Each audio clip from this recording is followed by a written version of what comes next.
السلام عليكم وتحية طيبة للجميع. في هذا الفيديو هذا غادي نتكلموا على موضوع الجهاد وغادي نتكلموا على حقيقة الجهاد.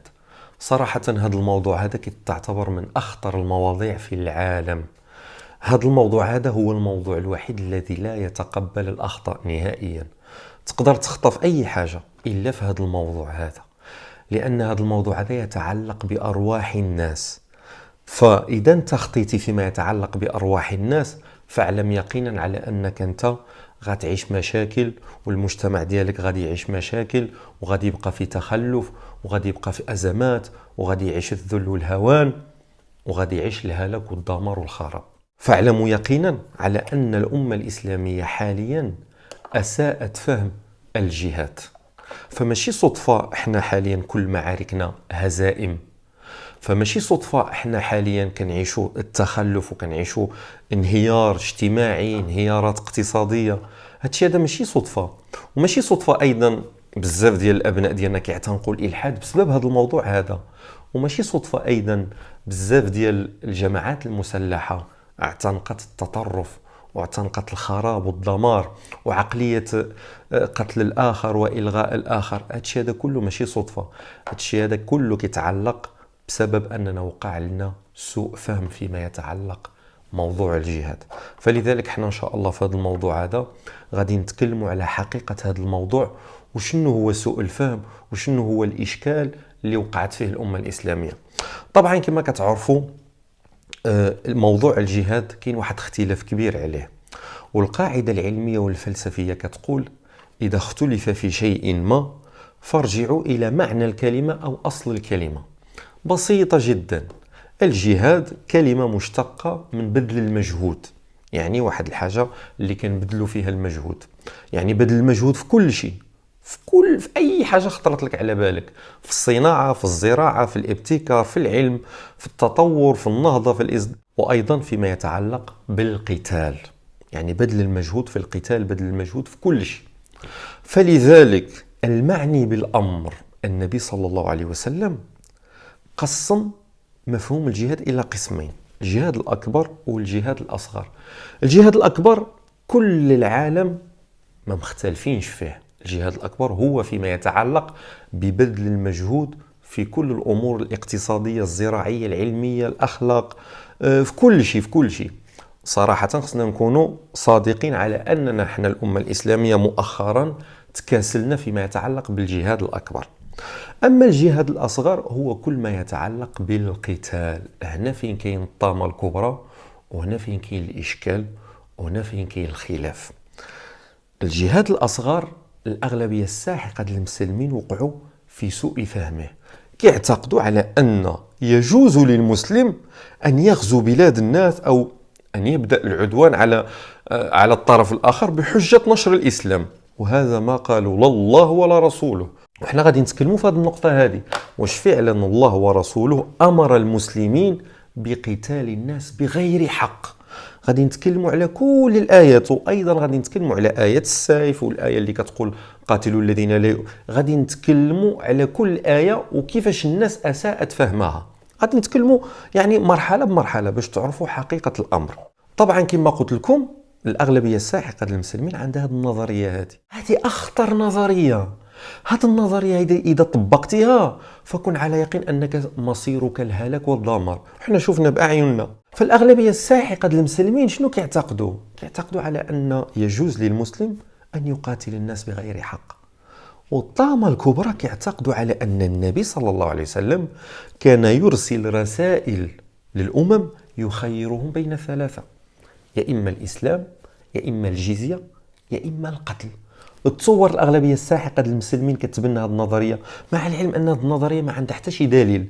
سهلة، رسائل النبي صلى الله عليه وسلم موجودة إلى يومنا هذا، وبغيتي تمشي تشوفها بأم عينك في المتاحف ديال المملكة العربية السعودية، وموجودة في صحيح البخاري، موجودة في صحيح مسلم بالحرف: من محمد رسول الله، من محمد بن عبد الله رسول الله إلى عظيم هرقل: أسلم تسلم، فإن أبيت عليك الجزية أو القتال. لا سيدي، فإن أبيت فإن عليك إثم الأريسيين، لأن لا إكراه في الدين. القرآن بيدك يقول لك لا إكراه في الدين. القرآن بيدو كيقول لك وأنزل على النبي محمد صلى الله عليه وسلم ولو شاء ربك لآمن من في الأرض جميعا أفأنت عتاب أفأنت تكره الناس حتى يكونوا مؤمنين. الله سبحانه وتعالى كيقول لك لا إكراه في الدين. فتصوروا أن الأغلبية الساحقة المسلمين كيتبنوا واحد النظرية خاطئة. احنا اكتشفنا واحد الخطأ الأول. الخطأ الثاني، إذا قريتي السيرة النبوية بحيادية وشفافية غادي تلقى جميع غزوات النبي ما كانش هو البادي، ما كانش هو المبادر، كان فقط ردة فعل، كانت فقط ردة فعل. بل حتى أنكم إذا غتشوفوا فتح مكة، النبي صلى الله عليه وسلم فتح مكة ومع قبائل مشركة غير مسلمة حليفة معه. وغادي تصدموا، نزيدكم من الشعر بيت غادي يصدمكم. نقد صلح الحديبية كان بسبب شنو؟ بسبب قبيلة متحالفة مع قريش، قبيلة بكر هاجمت على قبيلة خزاعة، قتلت قبيلة خزاعة، هما كلاهما قبائل كانوا غير مسلمين.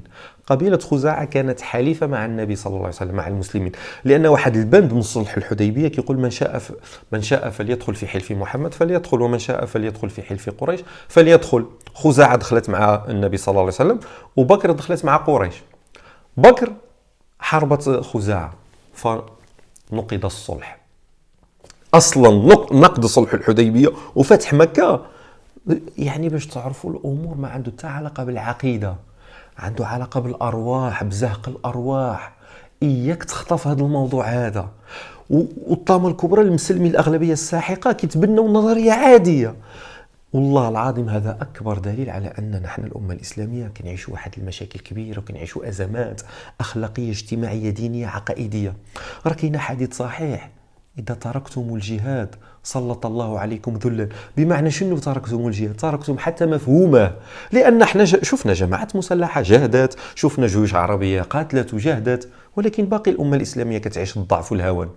ربما حاربت بطريقة غير شرعية، لأن احنا المسلمين ما كنعرفوش، ما كنفرقوش بين المعارك والحروب العادلة وبين الحروب الظالمة. احنا لا، صافي المسلم إذا حارب يعني راح على حق.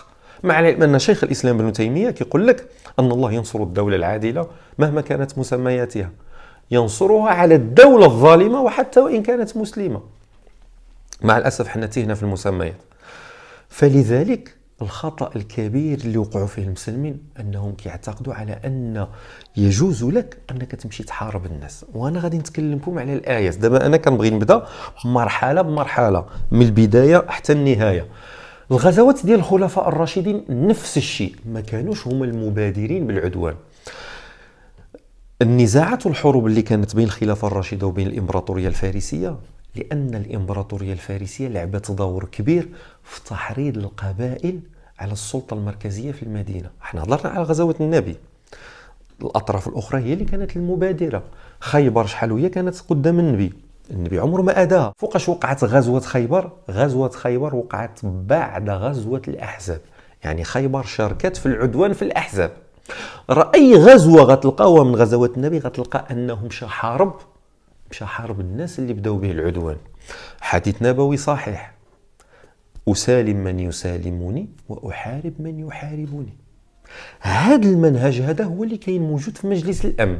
هذا المنهج هذا هي اللي كتطبقه أعظم وأقوى دولة في زمننا هذا اللي هي الولايات المتحدة الأمريكية.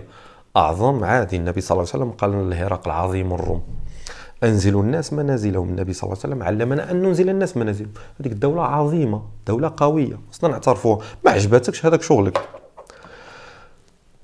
أصلا لا يعقل أنني نحارب إمبراطورية ونخليو ممالك. ياك ملي سقطت الإمبراطورية الفارسية في العهد ديال عمر بن الخطاب، علاش عمر بن الخطاب أمر الجيوش بالرجوع؟ كاينه ممالك، مملكة السند والهند، ممالك ضعيفة صغيرة، علاش ما يغتنمش الفرصة ويحاربهم؟ لا، الخلفاء الراشدين كيطبقوا المنهاج الشرعي، أننا نقاتلوا فقط اللي كيقاتلنا. وأنا غادي نتكلم لكم على الآيات كلها، وحتى بعض، لأنني أنا عارف ان بزاف الناس كيقولوا دابا حاليا انا غير كنخربق لان كاين حديث امرت ان اقاتل الناس حتى يشهدوا ان لا اله الا الله، كاين ايات السيف قاتلوا الذين لا يؤمنون. هادشي هذا كله ما تخافش، هادشي هذا كله غادي نهضر لكم عليه، ولكن مرحله بمرحله، وغادي تشوف علاش سوء الفهم اللي وقع لكم في هاد الايات وفي هاد الاحاديث. عمر بن الخطاب امر الجيوش بالرجوع لان السند والهند حنا ما عملنا والو، حنا عندنا مشكل مع الامبراطوريه الفارسيه. الامبراطوريه الرومانيه هي اللي بدات العيب، قتلت رجل دبلوماسي في مؤتة، بسببها وقعت غزوه مؤتة. كانت كتجيش الجيوش في منطقه تابوك لغزو المدينه، يعني صراحه هي اللي بدات العدوان. فالطرف الاخر لابد خصو يرضعها، يعني خصو ينهي الخطر اللي كينطلق منه، اللي كيجي منه الخطر. في ديك الفتره كانت كتمشي كتنهي الوجود ديال ديك المنطقه، يعني كتاخذ اراضي، يعني الشرع كيعطيك حق ديال ديك الشيء، لانك العدو ديالك اللي كيهدد الامن ديالك اذا خليتيه فراه غيقضي عليك، فلذلك لابد خصك ترضعو. هذا قانون موجود الى يومنا هذا، غير حنا بالعصبيه القبليه ما كنعرفوش. اذا غتلاحظوا دابا انا غنهضر لكم على العهد النبوي وعلى العهد الراشدي، ونهضر لكم على العهد الاموي. كاين بزاف الناس كيخلط بين الامويين والراشدين.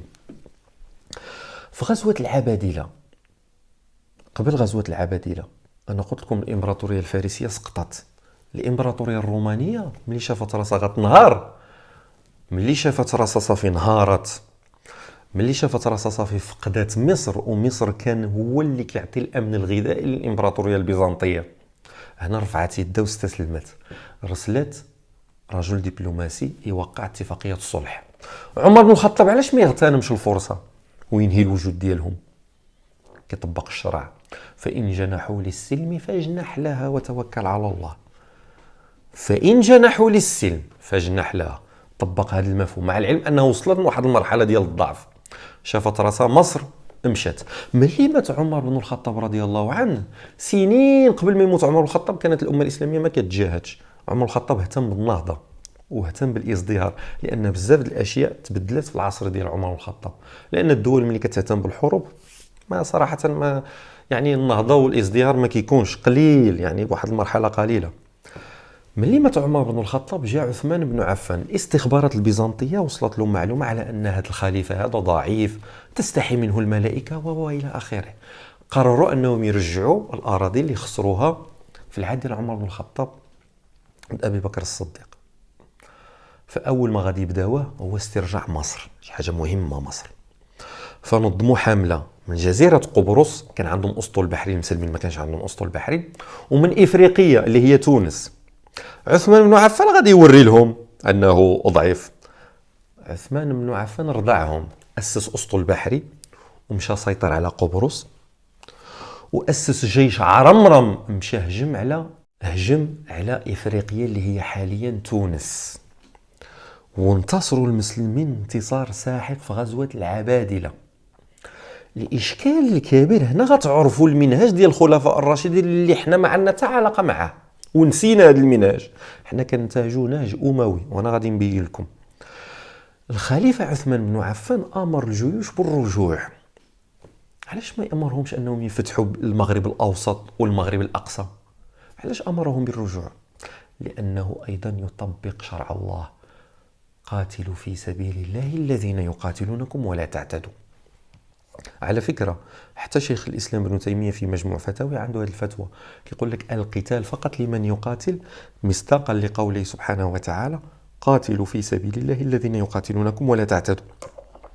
في ديك الفترة اللي أغلبية الساحقة ديال المسلمين أو ديال سكان شمال إفريقيا ما كيعرفوش هذه النقطة المهمة، لأن في ديك الفترة الخريطة ديال البيزنطيين كانت الحدود ديالها فقط إلى تونس. كان المغرب الأوسط اللي هو حاليا الجزائر، والمغرب الأقصى اللي هو حاليا المملكة المغربية، ما كانوش تابعين للإمبراطورية البيزنطية في ديك الوقت. كانوا حرروا راسهم في القرن الرابع الميلادي. فعلا ديك المنطقة في واحد الفترة كانت تحت الاحتلال البيزنطي، ولكن قدروا يطردوا المحتلين في القرن الرابع الميلادي. يعني في الفترة ديال الخلفاء الراشدين المغرب الأوسط والمغرب الأقصى كانوا مماليك أو إمارات مستقلة، ما تبعش الإمبراطورية البيزنطية. فلذلك عثمان بن عفان مشى حارب فقط البيزنطيين، مع العلم أن هادو كانوا ممالك، إمارات صغيرة، إمارات صغيرة جدا وضعيفة وهزيلة، كان بإمكانه ولكن لا، هذاك الخير اللي غنعملوا فيهم هو نصيفطوا يعني رجل يدعوهم للدين. إذا فعلا باغي ديك الناس يعتنقوا الإسلام، حنا نرسلوا لهم دعاة ينشروا الدين، لا إكراه في الدين، ماشي نرسلوا جيوش كما بزاف الناس كتعتقد، وهذا خطأ. سبق لي أنا كنت كنتحاور مع واحد الشخص وغلبته، أعوذ بالله من قولة أنا في هذه النظرية. عرفت شنو قال لي؟ قال لي لا، عثمان مجبر كيفاش يهرب؟ قال لي لا، عثمان بن عفان أمر الجيوش بالرجوع لأنه وقعت فتنة سهلة. غتمشيو تشوفوا غزوة العبادلة فوقاش ومقتل عثمان بن عفان فوقاش، بيناتهم سنين. هو رجع لأنه كما رجع عمر بن الخطاب الجيوش، صافي قضينا على الخطر، هذوك الممالك باقي ما أدونا، النهار اللي غيأديونا غادي نحيوهم. هذا سنة الله في خلقه. واخا سيدي، الخلفاء الأمويين ملي جاو، أولى الملوك الأمويين، لأن حديث صحيح الخلافة بعد 30 عاما، ما تبعوش هذا المنهج هذا، مشاو حاربوا ديك الممالك ما عملوا لهم والو، عليها تلقاو 70 عام ديال الهزائم، وكل قادة الفتح انهزموا، لأن ربي ما كيبغيش الظلم. حتى جا موسى بن نصير قدر يقنعهم فتحها سلما. بزاف ديال المسلمين خصوصا سكان شمال افريقيا كيعتقدوا على ان شمال افريقيا فتحت بالسيف. لا، اذا كتعتقدوا على انها فتحت بالسيف، كل المعارك موثقه سهله. اعطي لي اسم معركه اللي انتصروا فيها الامويين في المغرب الاوسط وفي المغرب الاقصى، لان كاين المعارك موثقه، غير المعارك اللي انهزموا فيها واللي تقتل فيها عقبه بن نافع، واللي وقعت الثوره من بعد وتقتلوا فيها بزاف ديال الامويين. كاينه، شوف مثلا فتح الاندلس، كاينه معركه لكه، غزو معركه وادي لكه، المعركه التي ادت لفتح بلاد الاندلس، معركه موثقه. مزيان، غادي تقولوا لي وعلاش الاندلس تفتحت من امر من اهلها، جا الامر من اهلها، كان وقع انقلاب والمسلمين مشاو عاونوهم، وكانت واحد الاتفاقيه بيناتهم. غزو بلاد فرنسا اللي كان عدوان واعتداء، فلذلك شنو كانت النتيجه؟ 4 ديال القاده الامويين تقتلوا، السمح بن مالك، عين بيسا، واخرهم عبد الرحمن الغافقي في معركه بلاط الشهداء. سنن الله لا تحابي احدا، اذا مشيتي تحارب الناس هما تعداو عليك، ربي غادي ينصرك، لان الله كيقول في القران واعلموا ان الله مع المتقين، ان الله لا يحب المعتدين. بالحق اذا مشيتي حاربتي ناس ما عملوا لك والو، فاعلم يقينا على انك انت غادي تنهزم. اذا ما تيقتينيش وما كتسيقش هاد الايات وما كتسيقش هاد الاحاديث، رجع للتاريخ وغادي تلاحظ جميع المعارك اللي حنا كنا مبادرين فيها في العهد الاموي، العهد النبوي والعهد الخلفاء الراشدين، طبقوا الشرع بحذافيره. الاموي اللي ما طبقوهش، جميع المعارك اللي انهزموا فيها والقادة اللي تقتلوا فيها كانوا هم المبادرين بالعدوان. وانا ان شاء الله في الفيديو القادم غادي نتكلم على حقيقة الدولة الأموية. فلذلك الدولة الأموية مع الأسف ملي نهجت هذا المنهج هذا سقطت، وقع مشكل وكذا إلى آخره. الطامة الكبرى الأغلبية الساحقة المسلمين حاليا كينتهجوا المنهج ديال الأمويين، وملي كيبغوا يطبقوها في أرض الواقع كيفشل، كما أصلا الدولة الأموية فشلت.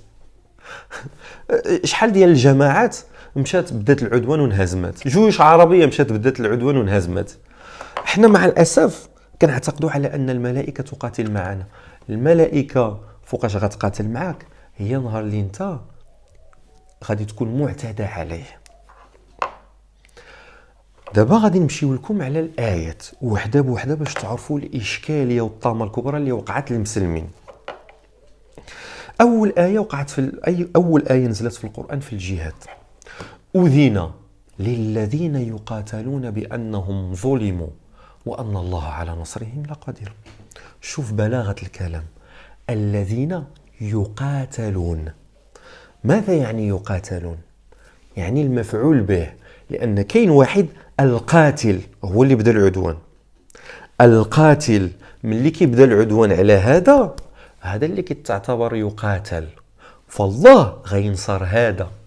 الطامة الكبرى حنا كنعيشوا في واحد المرحلة، حنا الفاعل، حنا اللي كنبداو العدوان مع الاسف منذ عام 48 وحنا كننتهجوا هذا المنهج، ماشي حتى منذ 48 في العهد الدوله الامويه، عفوا حتى الدوله الامويه، الدوله العثمانيه مؤخرا نهجت هذا المنهج، هي اللي كتمشي تبدا العدوان. وهذاك المعتدى عليه هو اللي كينتصر في الاخر. هو ربي قال لك الذين يقاتلون، ما قالكش المسلمين ولا اليهود ولا النصارى، الذين يقاتلون. ربي من سننه كيدافع على الذين يقاتلون.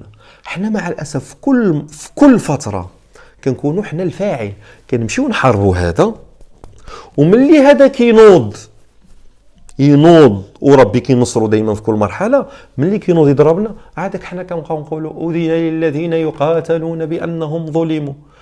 وراك انت كتعتقد على ان ديك الايه لك وهي عليك. اذا كنت كتعتقد لك، اذا باطله، ايه باطله. ربي عمره ما نصرك، ربي عمره ما نصرك. بالحق اذا طبقتيها على الطرف الاخر اللي هو دائما كينتصر عليك حيتاش انت كتبدا العدوان، اذا ايه صحيحه، ايه صحيحه. ولكن حنا علاش كنسبوها لنا؟ بسبب العصبيه القبليه. عادي، حنا عطينا الجواز من راسنا اننا نمشيو نتعدوا على الناس بحجه اننا مسلمين. عادي نمشيو نتعدوا عليهم. من بعد جات الآية قاتلوا في سبيل الله الذين يقاتلونكم ولا تعتدوا إن الله لا يحب المعتدين. غادي يجيو جماعات متطرفة أو بزاف ديال الناس اللي يحملون هذا المنهج هذا والنظرية، كيقول لك سيدي آية السيف نسخت هذه الآيات. تصور آية كيقول لك نسخت المئات ديال الطامة الكبرى ما متفاهمينش أصلا. كاين اللي كيقول لك نسخت 10، كاين اللي كيقول لك نسخت 20، كاين اللي كيقول لك نسخت 100، كاين اللي كيقول لك نسخت 200. كل واحد وشنو المشكل الكبير؟ أن المشكل اللي وقعوا فيهم هذا الشيوخ هذا هو نفس المشكل اللي وقعوا فيهم الأحبار والرهبان ديال اليهود والنصارى. بيدهم وقع لهم هذا الإشكال. أولا، كيف يعقل آية منسوخة؟ هو في العهد ديال أبي بكر الصديق تكتب القرآن بعد غزوة معركة اليمامة، وفي العصر ديال عثمان بن عفان جمع القرآن، كنقولوا المصحف العثماني، يعني عثمان بن عفان. كيفاش هذوك الناس وصلوا لنا آيات منسوخة؟ واش ديك الصحابة ما كانوش كيعرفوا أن هذه الآيات منسوخة؟ كانوا ما يكتبوهاش، كانوا يحذفوها مادام أنها منسوخة. سبحان الله، يمكن ما انتبهوش. واخا سيدي، أجيو نشوفوا آية السيف واش هي فعلا متناقضة أو مختلفة عن الآيات الأخرى اللي نسختهم. آية السيف شنو كتقول؟ فإذا انسلخ الأشهر الحرم فاقتلوا المشركين حيث وجدتموهم. المفسر اللي نسخوا بهذه الآية شنو قال لك؟ قال لك أسيدي هذه الآية تعني حرب مفتوحة في كل زمان ومكان على المشركين، مع العلم أننا حنا في العهد النبوي وفي السيرة النبوية النبي ما طبقش هذا الشيء. في العهد ديال عثمان بن عفان والخلفاء الراشدين ما طبقوش هذا المفهوم هذا. فكيفاش يكونوا حتى هما ما انتبهوش؟ الإشكال الكبير أن القرآن لا يمسه إلا المطهرون. إذا كنت عدائي فرى القرآن غادي يضلك، يضل به كثيرا ويهدي به كثيرا، وما يضل به إلا الفاسقين. الفسق لغة هي العدائية والكراهية. شكون هما المشركين اللي الله سبحانه وتعالى في ديك الآية اللي قالنا فإذا صار؟ هما مشركي قريش. الدليل على ذلك أصلا هذه الآية في سورة التوبة. انت بدا من أول سورة، أول آية. شنو أول آية؟ الله سبحانه وتعالى شنو كيقول؟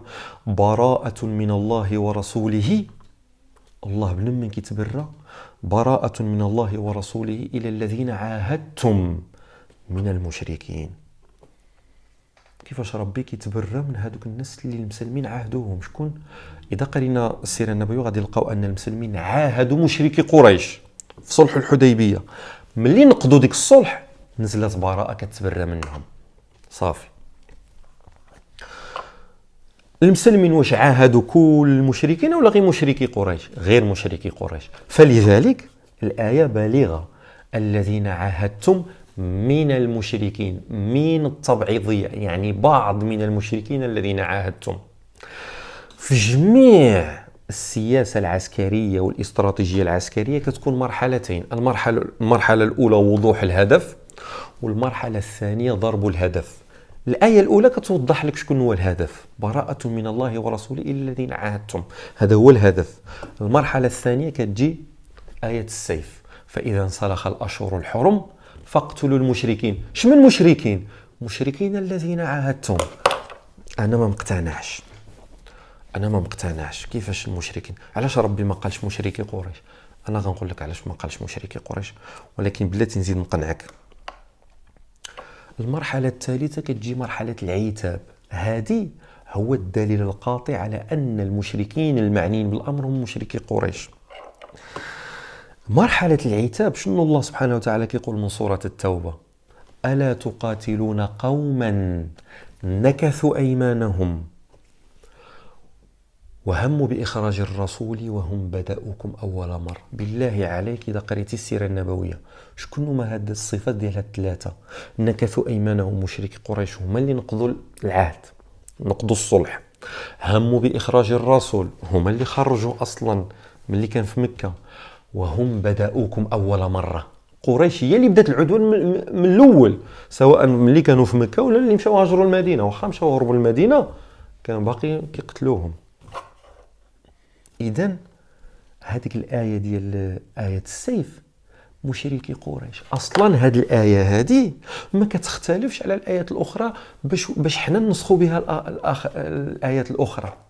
هنا غادي تعرفوا الآية اللي كتقول فأما الذين في قلوبهم زيغ فيتبعون ما تشابه منه ابتغاء الفتنة وابتغاء تأويله ولا يعلم تأويله إلا الله وراسخون في العلم.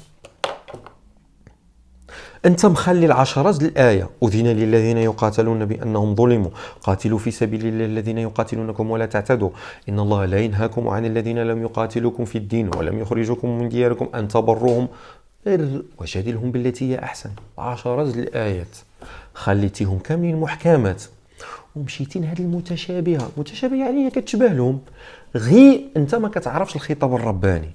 إذا أنت في قلبك زيغ، ونزيد نأكد لك أنك أنت في قلبك زيغ. فكيف يعقل أنت شبرتي هذه كتنسخ بها الآخرين؟ ولكن سبحان الله اللي كتآمن بالآية ديال الرجم اللي كتقول منسوخة، هنا غتعرف الناس مجانين وحمق. كيقول لك سيدي واحد متطرف اللي كيآمن بهذا الفكر هذا يرجم الزاني. كتقول له علاش كترجم الزاني؟ كيقول لك كانت مذكورة في القرآن ونسخت. أنا واخا نتفاهم معك، ولكن علاش كتطبق المنسوخ به؟ علاش كتطبق المنسوخ؟ سبحان الله، في هذه الفترة في هذه الحالة كتطبق المنسوخ، وفي حالة أخرى كتطبق الناسخ. إذا أنت متناقض، إذا أنت أصلا عدائي، كتختار هي شي حاجة اللي كتقتل الناس. أصلا أنت عدائي، فيك العدائية والكراهية. هنا تعرف هادشي هذا ما كيدخلش في العقل. آية متشابهة كتشبه الآخرين. الله سبحانه وتعالى كيهضر على مشركي قريش. واخا سيدي الله سبحانه وتعالى كيقول إن الله يريد بكم اليسر ولا يريد بكم العسر. كيف يعقل أن الله كيقول لي في القرآن يريد بكم اليسر، وصراحة الآيات فيها تعقيدات تلميحات؟ الذين عاهدتم، الذين بدأوكم أول مرة، الذين نكثوا أيمانهم، الذين هموا بإخراج الرسول، يعني تلميحات. علاش ربي ما يقولناش مشركي قريش وهنينا من هذه التعقيدات وهذه الأخطاء؟ لا أسيدي، هذا خطاب رباني ماشي خطاب بشري. أنا وياك بشر، شي واحد مشي للمدينة الفلانية تعدى عليا غادي نقول غادي نسقط عليهم كلهم، والإسقاط لغة الجهالة. كيف يعقل الله يقول مشركي قريش؟ وكاين قرشيين مسلمين، كاين النبي صلى الله عليه وسلم قرشي، الخلفاء الأربعة قرشيين. وزيد على ذلك أن غيجي واحد الوقت قريش ستعتنق الإسلام. فتصور قريش لو اعتنقت الإسلام ستجد حرجا في ذلك، لأن اسمها يذم في القرآن. غادي تبحث السيرة النبوية كلها والقرآن كله، ما غادي تلقى حتى شي كلمة مسبة أو مذمة لاسم قبيلة قريش. تصور أكبر القبائل التي حاربت الإسلام والمسلمين، ما كاينش شي اسم يذم في القرآن، بالعكس غادي تلقى أن اسمها يمتدح في القرآن الكريم. في سورة قريش كاينة سورة قريش ربي كيمتدحهم بالألفة وبالرحلة ديال التجارة اللي في الصيف والشتاء، لإيلاف قريش إيلافهم رحلة الشتاء والصيف. ربي كيمتدحهم. تصور هذا هو الخطاب الرباني، خطاب رباني ما غتلقاش. القرآن ما فيهش العيب. إذا لقيتي القرآن ذكر شي شخص بالعيب فاعرف هذاك راه غيبقى فيه العيب إلى يوم الدين. بحال أبو لهب مثلا، القرآن تعايب مع أبو لهب صحيح، هذا كان تحدي من ما وراء الطبيعة. تحدي نزل. المشركين كانوا كيرغبوا كيقول له غير بين راسك انك اعتنقت الاسلام باش صافي هذا القران وكلام محمد سيبطل، هذا السحر سيبطل. يقول لهم لا، يعني ياك القران كيقول سيصلى نارا ذات لهب، ايوا انت اعتنق الاسلام وشاهد واذا غادي تكذبوا. لا، كان تحدي من يعني من قوه ما وراء الطبيعه، تحدي الهي سبحان الله. هذه الايه ديال السيف ايه متشابهه كتشبه الآخرين مزيان. الآية قاتلوا الذين لا يؤمنون بالله ولا باليوم الآخر. كاين بعض الناس اللي شوية فاهمين كيقول لك القرآن فيه تناقض، واحد الآية كتقول لك لا إكراه في الدين، وهاد الآية كتقول لك قاتلوا الذين لا يؤمنون بالله. مزيان سيدي. بعض المفسرين شنو فسروا هذه الآية؟ قال لك سيدي الذين لا يؤمنون بالله هما أهل الكتاب، لأن الله سبحانه وتعالى في آخر هذه الآية يقول ولا يدينون دين الحق من الذين أوتوا الكتاب، يعني الذين لا يؤمنون بالله هم أهل الكتاب. مزيان سيدي. إذا طبقنا هذا المفهوم إذا القرآن متناقض، لأن الله سبحانه وتعالى أول حاجة يقول سمعوا مزيان باش تفهموا الإشكالية وسوء الفهم اللي وقعوا في هذه الآيات هذه. الله سبحانه وتعالى يقول ليسوا سواء من أهل الكتاب، فكيف يعقل دابا أنت كتجي وتقول لي أهل الكتاب لا يؤمنون بالله ولا باليوم الآخر، وربك يقول لك ليسوا سواء؟ كيف يعقل لا يؤمنون بالله وربي أجاز لنا الزواج بأهل الكتاب، وفي آية أخرى يقول لنا ولا تنكحوا المشركات حتى يؤمن؟ يعني شي حاجة غريبة عجيبة سهلة. هنا غادي نستدعيو أستاذ لغة عربية ديال الابتدائي، غادي نقولوا له أعرب لنا من الذين أوتوا الكتاب اش كتعني؟ يقول لك مين التبعيضية، يعني بعض من الذين أوتوا الكتاب. احنا المشكل احنا الطامة الكبرى مين التبعيضية حذفناها من القاموس ديالنا وحذفناها في كل ما يتعلق بقراءة القرآن. الذين كفروا من أهل الكتاب يعني أهل الكتاب كفار. لعن الذين كفروا من بني إسرائيل يعني بني إسرائيل كلهم ربي لعنهم. ومين فئة من بني إسرائيل، كما فئة من العرب كفرات ونافقات وارتدت لإسقاط لغة الجهلاء. من الذين أوتوا الكتاب يعني واحد الفئة من الذين أوتوا الكتاب لا تؤمن بالله ولا باليوم الآخر. سؤال منطقي، كيف يعقل هم أهل الكتاب ولا يؤمنون بالله ولا باليوم الآخر؟ ما دخلت ليش في بالي. أولا وقبل كل شيء كلمة الله، خلونا نكونوا منطقيين وما نكونوش شوية روحانيين، لأن هذه الآية هذه تحتاج إلى تأويل. كلمة الله خصنا نعرفوها منطقيا ماذا تعني. مثلا أنا ما كنعرفش في الدين شنو الله، فهمني شنو الله. واحد الشخص لا يؤمن بالله، سهلة. أول حاجة غادي نعرفك الله هي بأسمائه وصفاته، بأسمائه وصفاته. الله من أسمائه العدل، السلام، الرحمن. خليكم في هذه النقطة هذه. هذه الآية هذه السياق ديالها شكون هذه الفئة هذه الفئة من أهل الكتاب التي لا تؤمن بالله. هذه الآية نزلت سياق في غزوة تبوك. واحد الجيوش من الذين أوتوا الكتاب من البيزنطيين كانوا كيجيوشوا الجيوش في تبوك لغزو المدينة. بالله عليك انت ملي كتعمل في عقلك انك غتمشي تقتل واحد الفئة ولا تمشي تقتل واحد الشخص، بالله عليك واش انت شخص عادل؟ واش انت شخص مسالم؟ قطعا وكلا انت واحد الانسان ماشي عادل وماشي مسالم. مادام انك انت غير عادل وغير مسالم اذا انت لا تؤمن بالعدل ولا تؤمن بالسلام. الله شنو من اسمائه؟ ديك النقطة اللي قلت لكم وقفوا فيها. الله باش كنعرفوه بأسمائه وصفاته. الله من أسمائه وصفاته العدل، السلام.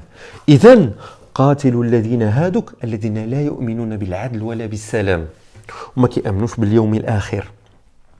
اليوم الآخر يعني ما كيأمنوش بالعقاب، بالعواقب، ما كيأمنوش. ماشي انت تمشي تقاتل الناس، واش انت ما كتفكرش في يوم الحساب؟ ماشي تقتل الناس، تظلم الناس بغير حق. من الذين أوتوا الكتاب، من الذين أوتوا الكتاب يعني هاد الناس هادو حتى يعطوا الجزية عن يد وهم صاغرون. الجزية جزاء ما اقترفوه من ذنب. ربما إذا كنت ضعيف في الرياضيات ما غيدخلكش هذا الكلام اللي قلت لك في عقلك، ولكن تقدر تفهمه غير من خلال هذه الكلمة هذه، حتى يعطوا الجزية عن يد وهم صاغرون. إذا كنت كتعتقد أن الله في هذه الآية كيأمرنا أننا نمشيو نقتلوا الناس لأنهم لا يؤمنون بالله، علاش الله عطى شرط وقوف القتال بالجزية؟ علاش ما يقولش مثلا حتى يؤمنوا بالله؟ علاش قال حتى يعطوا الجزية؟ هنا باش تعرف الآية أصلا ماشي لقتال الناس إكراها في دينهم، لا، جزاء ما اقترفوه من ذنب حتى يعطوا الجزية عن يد وهم صاغرون. الجزية أصلا على من كتفرض على هذاك اللي تعدى. النبي ما فرضش الجزية على اليهود والنصارى اللي كانوا، وعلى المشركين اللي كانوا في المدينة، لأنهم كانوا مسالمين. النبي صلى الله عليه وسلم فوقاش كان كيفرض الجزية؟ كيفرض الجزية وحتى الخلفاء الراشدين. النبي صلى الله عليه وسلم فرض الجزية على القبائل وعلى هذاك اللي تعدوا على الناس. الخلفاء الراشدين فرضوا الجزية على الفرس وعلى الروم، تعدوا. علاش ما فرضش الجزية على الأمم أخرى؟ ما عندنا حتى علاقة بهم، هذو ما تعداوش علينا. ما اللي غيتعداو علينا غنصيفطوا لهم واحد الجيش يربيوهم ويدفعوا الجزية عن يد وهم صاغرون، يعني جزاء ما اقترفوه من ذنب وعدوان وجرم. هذه الآية متشابهة ماشي مختلفة عن الآية الأخرى، لأنك نزيد نكرر، إذا كنت كتعتقد هذه الآية كتأمرنا حنايا نقتلوا الناس حيتاش لا يؤمنون بالله، إذا كان خص يقول الله من الذين أوتوا الكتاب حتى يؤمنوا بالله، يعني شرط التوقف بقتالهم حتى يؤمنوا بالله، ولكن وقال حتى يعطوا الجزية. مزيان. الحديث أمرت أن أقاتل الناس حتى يشهدوا أن لا إله إلا الله. إذا قريتي السيرة النبوية، إذا أنت كنت كتعتقد، إذا قريتي السيرة النبوية غتلقى النبي ما طبقش أنا ما كنقولكش الحديث ضعيف، لا، نقول لك الحديث صحيح، مع العلم أن كاين بعض العلماء ضعفوه. أنا غنقول لك الحديث صحيح، ولكن إذا كنت كتعتقد أن هذا المفهوم هذا اللي في عقلك النبي ما طبقوش. النبي قبائل مشركة كانت متحالفة معه وفتحت مكة. إذن هذا الحديث إذا كان صحيح خصو تأويل. أمرت أن أقاتل الناس. إذا كنت كتعتقد الناس هي البشرية كلها فأنت تجهل لغة القرآن. القرآن في سورة آل عمران الذين قال لهم الناس إن الناس قد جمعوا لكم فاخشوهم فزادهم إيمانا. واش المفهوم ديال هذه الآية الذين قال لهم البشرية إن البشرية تجمع لكم؟ لا، الناس قافلة تجارية. هذه وقعت في غزوة حمراء الأسد يوم بعد غزوة أحد، لأن العرب في العرف ديالهم اللي كتنتصر في واحد المعركة كتبقى 3 أيام في ديك أرض المعركة باش كتثبت الانتصار ديالك. في غزوة أحد أصلا المسلمين كانوا غالبين، وقع ما وقع، فأبا سفيان بالدهاء ديالو بغى يحافظ على ديك الانتصار الخاطف وانسحب، ما بقاش، خالف العرف ديال القبائل يبقى 3 أيام، انسحب تجاه مكة. على غدا في الصباح النبي قال لهم يلا نوضوا نلحقوا موراهم باش نثبتوا على أن المسلمين جيش لا ينكسر. خرجوا بالدراع، الأغلبية ديال الصحابة مثخنين بالجراح، ورغم ذلك خرجوا. الذين استجابوا لله والرسول من بعد ما أصابهم القرح. علاش كنفهم هادشي؟ لأن بزاف الناس كيعتقدوا على أن هذه الآية في غزوة الأحزاب، لا، غزوة حمراء الأسد. ملي وصلوا لحمراء الأسد كتبعد على المدينة المنورة بواحد 12 كيلومتر، هو ميقات أهل المدينة. اللي كيعرف الحج والعمرة، ميقات أهل المدينة هي تقريبا قرب حمراء الأسد، أبيار عالي، 11 أبيار عالي، 12 كيلومتر جنوب غرب المدينة المنورة. تما وقف النبي، ما قدروش يكملوا. النبي صيفط رسول الجيش قريش يقول لهم نرجعوا نصفيو الحساب باقي ما تصفى. كانوا بعدوا بشي 30 ولا 40 كيلومتر. ملي ابا سفيان الرسول جاء عنده رسول الله كيقول لهم رجعوا نصفيو الحساب، ابا سفيان تصدم، قال واش هاد الناس هادو جارين مورانا ولا؟ تصدم، جاوا ابتكر واحد الخدعه اعلاميه. شنو قال مشي لعندهم واحد قافله تجاريه كانت طالعه للمدينه، وصاهم قالوا ملي توصلوا تلاقاو بالنبي محمد قول لهم راه حنا كنجمعوا جيوش وغادي نجيو لعندكم. فلذلك القافله التجاريه قالت للمسلمين الذين قال لهم الناس هي القافله التجاريه، ان الناس اللي هما قريش قد جمعوا لكم فاخشوهم. لفظ الناس الاول قافله تجاريه، ولفظ الناس الثاني قريش. المغاربه انا سبق لي وقعت لي واحد القصه شحال هادي. شي واحد هضر فيا، وصلوا لي الهضر وسولت عادي، قلت له عافاك قول لي شكون اللي قال هاد الشيء؟ قال لي الناس، والناس قالوا البشريه كامله هضرت فيا. شوف المغاربه كيفاش اللهجه ديالهم بالغه. احنا اصلا عندنا شكون قال لك؟ هو الناس قالوا لي. شكون عمل هاد الشيء؟ شي ناس يعني ماشي ورا الدارجه المغربيه اقرب للغه العربيه الفصيحه ديال عهد النبي صلى الله عليه وسلم، ديال لغه القران. ديك الحديث النبوي ربما خصنا التاويل ديالو، ربما كيقول النبي صلى الله عليه وسلم امرت ان اقاتل قريش حتى يشهدوا ان لا اله الا، بمعنى حتى يشهدوا انه العدل، انه السلام. هذوك قبيله ما كتامنش بالعدل، ما كتامنش بالسلام، كتحاربني. اذا انا خصني نقاتلها حتى ترضخ للعدل، لانها حاربتني. مادام انت محارب انت لا تؤمن بالعدل والسلام. لان اذا كان هذا الحديث صحيح، اذا هذا الحديث هذا هو اقرب، هذا التاويل هو اقرب للحقيقه، لان النبي كان كيحارب اللي كيحاربوا. امرت ان اقاتل الناس. علاش ما بغاش يسميهم؟ انا قلت لك من الادب ما تسميش. لا يعقل ان خيل دابا النبي لو كان قال امرت ان اقاتل قريش، يعني غادي تبقى مذمه لقبيله قريش الى يومنا هذا. امرت ان اقاتل قريش. هي رغم ذلك ما كاينش في السيره النبويه ولا في القران لفظ قريش بالمذمه، ورغم ذلك حنا عندنا في المجتمع ديالنا اسم قريش مذموم. كفار قريش، مشركي قريش. صراحه احنا اصلا عندنا اسم قريش مذموم. مع العلم ان القران ما بغاش يطبق هذا. شتي حنا البشر شنو كيفاش كنهضروا؟ مع الاسف حنا ما كنعرفوش الخطاب الرباني والخطاب النبوي، عليها كنوقعوا في سوء الفهم. النبي قال امرت ان اقاتل شي ناس بالدارجه.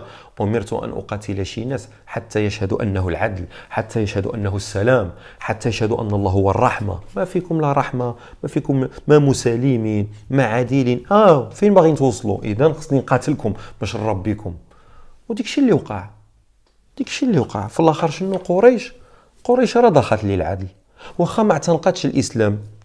صفوان بن اميه اعتنقوا الاسلام بمراحل مؤلف، حتى النبي الف لهم القلوب ديالهم. صفوان بن اميه شارك في غزوه حنين، هو مازال على الشرك حتى انتهت غزوه حنين، والنبي عطاه كتعرف شحال ديال الغنائم عطاه.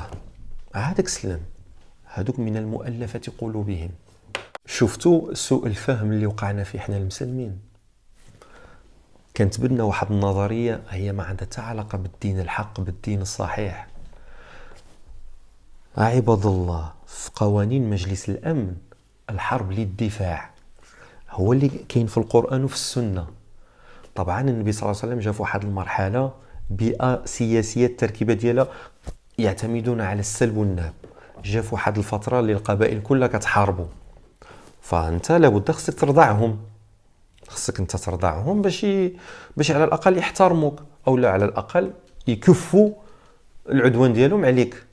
وحنايا لا، حنا دابا المشكل الطامه الكبرى ديالنا اي معركه اليرموك، معركه بدر، معركه كذا، كيحسبنا على ان المسلمين كانوا كيمشيو يحاربوا الكفار ولا المشركين لانهم كفار ومشركين.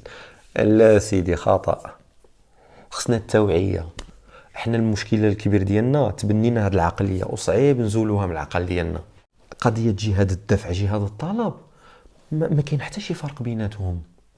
جهاد الدفع واحد العدو هجم عليا في ديك الفتره كندافع على راسي، كينسحب كنمشي نطلبو في عقر داره.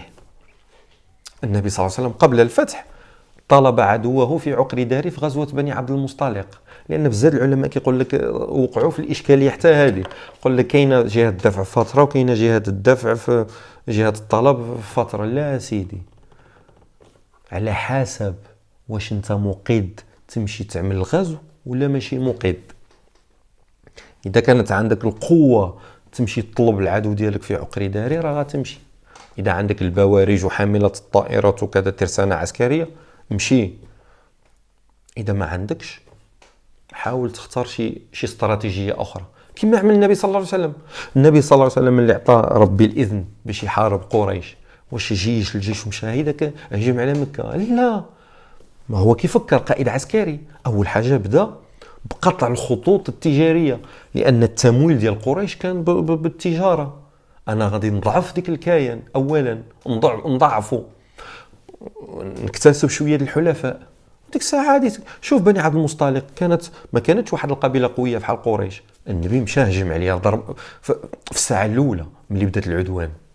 خيبر تعمل الصلح مع قريش عادك مشى هجم عليهم. على حسب النظره الاستراتيجيه ديالك والبعد الاستراتيجي ديالك، واش تختار الحرب الدفاعيه ولا الحرب الهجوميه. جهاد الدفع وجهاد الطلب يتعلق في الاستراتيجيه العسكريه. كاينه الحرب الدفاعيه وكاينه الحرب الهجوميه على حسب.